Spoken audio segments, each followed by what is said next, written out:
Alam mo po ba na may dokumentong lumabas kamakailan lamang na nagsasabing mas matanda pa raw si Ripple kaysa kay Bitcoin? Oo, tama po ang narinig ninyo. Maraming taon na nating kinikilala si Bitcoin bilang unang cryptocurrency sa mundo. Pero ngayon, tila may bagong impormasyon na pwedeng magpabago sa pananaw ng maraming crypto enthusiasts.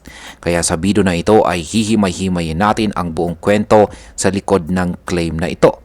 Kailan nga ba talaga nagsimula itong si Ripple? Sino ang mga taong nasa likod nito? At kung totoo ngang nauna siya kay Bitcoin, bakit hindi ito kinikilalang unang crypto sa mundo? Kaya yan po ang mga katanungan na siyang ating pag-uusapan sa video na ito. Pero bago po tayo magpatuloy ay pakibasa na lamang po muna ang disclaimer dito sa ibaba ng ating screen. Yan, simulan po natin sa kung ano po ang laman ng dokumentong lumabas tungkol sa Ripple at saka kay Bitcoin. Noong June 25, 2025, kahapon lamang po yan, isang kilalang XRP community member na si Smoke ang nagbahagi ng isang lumang email conversation noong taong 2014. Ang email na ito ay naglalaman ng palitan ng kuro-kuro mula sa ilang industry stakeholders, kabilang ang isang tech journalist na si Russell Bailey. Sa email na ito, sinabi ni Bailey na si Ripple ay nagsimula pa noong taong 2004, 4 na taon bago ipinalabas ni Ginoong Satoshi Nakamoto ang sikat na Bitcoin white paper noong taong 2008. Ang ideya raw sa likod ni Ripple ay unang binuo ni Ryan Fogger, isang programmer na gustong gumawa ng sistema para makapagpadala ng halaga o pera nang hindi na kailangang dumaan sa mga bangko. Tinawag niya itong Ripple Pay. Ayan. Kung nauna nga si Ripple, bakit si Bitcoin pa rin ang unang cryptocurrency? Ayan. Magandang tanong po yan. Habang si Ripple nga ang naisip at naumpisaan noong taong 2004, hindi pa ito isang cryptocurrency noong mga panahong ito. Ayon po sa email, sinabi ni Bailey na si Chris Larsen, ang isa sa mga co-founder ng Ripple, ang siyang nagtulak para gawing crypto project itong si Ripple, lalo na nang pumutok ang kasikatan ni Bitcoin. Sa madaling salita, ginawang crypto si Ripple para makasabay sa hype ni Bitcoin. Pero ang original po nitong layunin ay para lamang sa peer-to-peer value transfer, hindi po talaga sa cryptocurrency. Kaya kahit matanda na si Ripple bilang konsepto, si Bitcoin pa rin ang unang tunay na cryptocurrency na na-launch sa mundo noong taong 2009. Ngayon ay sino-sino naman po ang mga taong bumuo kay Ripple? Noong taong 2011, pumasok po sa eksena sina Ginoong Jed McCaleb, Arthur Brito at saka David Schwartz. Sila ang mga engineer na nagsimulang gumawa ng XRP Ledger or XRPL.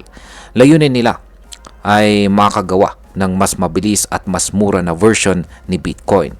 Gusto nilang alisin ang mga limitasyon ng proof of work system ni Bitcoin, tulad po ng mataas na konsumo sa kuryente at mabagal na transaction speed.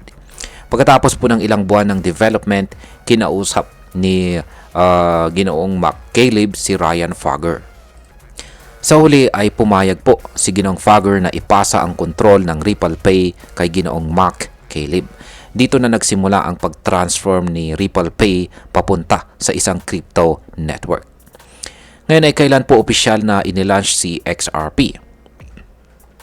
Noong taong 2012, pinagsama po ang technology ng XRPL at ang ideya ni Ginoong Fogger para buuin ang tinatawag pong new coin na kalaunay naging open coin.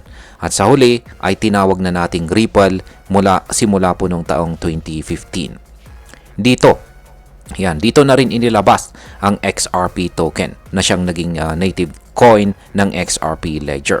Bukod pa rito, isang malaking bahagi po ng XRP supply, humigit kumulang 80 billion XRP ang ibinigay sa kumpanya. Si Ginong Jed McCaleb naman ay nakatanggap po ng 9.5 billion XRP, pero noong umalis po siya sa Ripple at nagtayo ng Stellar, napagkasunduan na ibenta na lang niya ang kanyang hawak na XRP ng paunti-unti. Ang huling bahagi ng kanyang holdings ay na-liquidate noong nitong mga taong 2022. Kung ganon, mas maganda nga ba? Yan, mas matanda nga ba talaga si Ripple kay Bitcoin? Kung batayan ay ang ideya o konsepto, oo, si Ripple ay mas matanda nga kay Ripple. Kay Bitcoin po pala. Nagsimula po siya bilang Ripple Pay noong taong 2004 habang si Bitcoin naman ay isinilang lamang noong taong 2009. Ngunit kung pag-uusapan ay ang pagiging cryptocurrency, walang duda na si Bitcoin pa rin po ang talagang una. At bakit? Dahil si Ripple ay hindi pa isang crypto project hanggang hindi pa ito binago ng team ni Ginoong Mac Caleb at Larson noong taong 2012. At sa katotohanan, si XRP ay inilabas 4 na taon pagkatapos pong ipinanganak or na-create itong si Bitcoin. Ngayon ay pag-usapan na po natin ang posibleng epekto nito para sa atin bilang mga Pinoy crypto enthusiast. Sa totoo lang, ang isyong ito ay higit sa pangkaalaman kaysa technical. Hindi nito babaguhin ang presyo ni XRP o ni Bitcoin, pero nagbibigay ito ng mas malalim na pag-unawa sa kasaysayan ng mga project na ito. Bilang mga Pinoy crypto enthusiast, mahalagang maunawaan natin ang mga pinagmulan at layunin ng mga crypto na tinatangkilik natin. Hindi po sapat na alam lang natin kung paano bumili at magbenta. Dapat alam din natin ang fundamentals ng coin or token na hawak natin. Kung ikaw po ay XRP holder, baka lalong tumaas ang tiwala mo sa project dahil matagal na pala itong konsepto. At kung ikaw naman ay Bitcoin maximalist, walang dapat pong ipag-alala dahil si Bitcoin pa rin po ang unang tunay na cryptocurrency ayon sa kasaysayan. At bilang panghuli, ang masasabi ko naman tungkol dito ay para sa akin nakakatuwang matuklasan ang ganitong mga detalye sa likod ng mga malalaking pangalan dito sa mundo ng crypto. Nakikita natin na hindi po lahat ng bagay ay simple o black and white.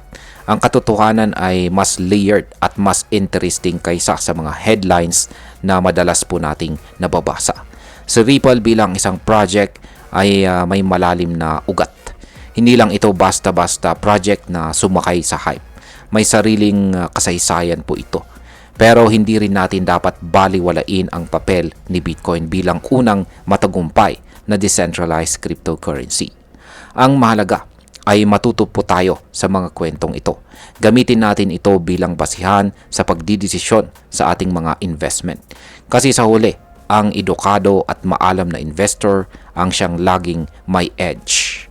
At ayan, hanggang dito na lamang po tayo sa video na ito mga ka-crypto. Marami pong salamat sa panonood. Ingat po tayo lagi at God bless po sa ating lahat.